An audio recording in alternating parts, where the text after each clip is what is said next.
ഇന്നലെയായിരുന്നു വളരെ സങ്കടപ്പെടുത്തിയ ഒരു വാർത്ത നമ്മുടെ മുൻപിലേക്ക് വന്നത്. പലിശക്കാരുടെ ഭീഷണിയിൽ ഒരു വീട്ടമ്മ ജീവനൊടുക്കിയ വാർത്ത ഇന്നലെ നമ്മുടെ മുൻപിലേക്ക് വന്നു. അതിൽ തന്നെ ശിക്ഷയ്ക്ക് കൊടുത്ത വ്യക്തി എന്ന് പറയുന്നത് റിട്ടയർഡ് പോലീസ് ഉദ്യോഗസ്ഥനായിരുന്നു എന്നത് അതിൻ്റെ ഗൗരവം കൂട്ടുന്നുണ്ട്.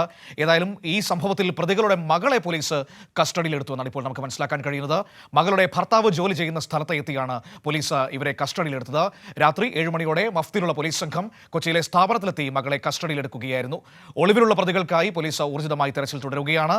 മുനമ്പം ഡിവൈഎസ്പിയുടെ നേതൃത്വത്തിലുള്ള പ്രത്യേക സംഘമാണ് കേസ് അന്വേഷിക്കുന്നത്. വിവരങ്ങളുമായി തിയോഫിൻ ചേരുകയാണ്. തിയോഫിൻ, ഈ റിട്ടയർഡ് പോലീസ് ഉദ്യോഗസ്ഥൻ, അതായത് പ്രതികൾ ഒളിവിലാണ് എന്നാണ് ഇപ്പോൾ നമ്മൾ മനസ്സിലാക്കുന്നത്. ഏതായാലും അവരിലേക്ക് എത്താൻ ഇപ്പോൾ ഇവരുടെ മക്കളെ അടക്കം കസ്റ്റഡിയിലെടുത്തുണ്ട് എന്നാണ് അറിയുന്നത്, അല്ലേ?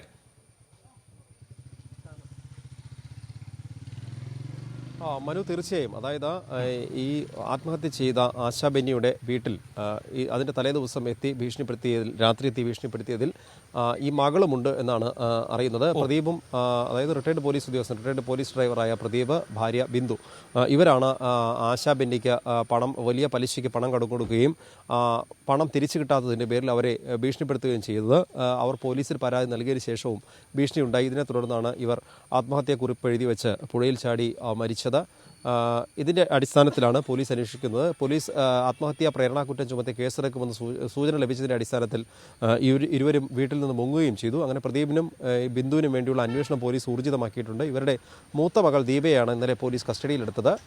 എറണാകുളം കലൂരിലുള്ള ഇവരുടെ ഭർത്താവിൻ്റെ, ഈ ദീപയുടെ ഭർത്താവിൻ്റെ ജോലി സ്ഥലത്ത് എത്തിയാണ് കസ്റ്റഡിയിലെടുത്തത്. പറവൂർ പോലീസ് ആദ്യം ഇന്നലെ എത്തുകയും മഫ്തിയിലെത്തിയ പോലീസ് സംഘം ഇവരെ കസ്റ്റഡിയിലാക്കി. നിരീക്ഷണത്തിൽ മണിക്കൂറുകളോളം, 3-3.5 മണിക്കൂറോളം നീണ്ട ചോദ്യം ചെയ്യലിനൊടുവിലാണ് പിന്നീട് മജിസ്ട്രേറ്റിൻ്റെ ഉത്തരവുമായി വന്ന് കസ്റ്റഡിയിലെടുത്ത് കൊണ്ടുവന്നത്. നിലവിലവർ പറവൂർ പോലീസ് സ്റ്റേഷനിലുണ്ട്.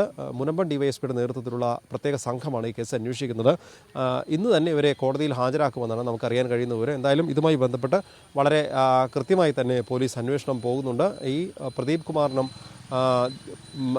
ഭാര്യ ബിന്ദുവിനും രണ്ടുപേരും ഒളിവിലാണ്. രണ്ടുപേർക്ക് വേണ്ടി അന്വേഷണം പോലീസ് ഊർജിതമാക്കിയിട്ടുണ്ട്. ഇവർ ഇളയ മകളുടെ ഒപ്പമുണ്ടോ അല്ലെങ്കിൽ അവരുടെ സംരക്ഷണയിൽ മറ്റെവിടെയെങ്കിലും ഒളിവിലാണോ എന്നൊരു സംശയം പോലീസിനുണ്ട്. ഇതുമായി ബന്ധപ്പെട്ട് പോലീസ് വ്യാപകമായി തന്നെ അന്വേഷണം നടത്തുന്നുണ്ട്. എന്തായാലും നിലവിൽ കസ്റ്റഡിയിലുള്ള മൂത്തമകൾ ദീപയെ ഈ സംഭവവുമായി ബന്ധപ്പെട്ട് ഇവരെയും പ്രതി ചേർത്തിട്ടുണ്ട്. കാരണം ഈ ആത്മഹത്യാ പ്രേരണ കുറ്റം ഇവരുടെ പേരിൽ നിലനിൽക്കും. വീട്ടിലെത്തി ഭീഷണിപ്പെടുത്തിയ സംഘത്തിൽ പ്രദീപ് കുമാറിനൊപ്പം ഈ ദീപയും ഉണ്ടായിരുന്നു എന്നാണ് പോലീസിന് വ്യക്തമായത്. ഇതിൻ്റെ അടിസ്ഥാനത്തിലാണ് ഇവരെ ഇന്നലെ കസ്റ്റഡിയിലെടുത്തത്. വിശദമായി ചോദ്യം ചെയ്തതിന് ശേഷമാണ് പോലീസ് അറസ്റ്റ് ചെയ്ത് ഇവരെ മജിസ്ട്രേറ്റിന് മുന്നിൽ ഹാജരാക്കാൻ ഒരുങ്ങുന്നത്. മനു.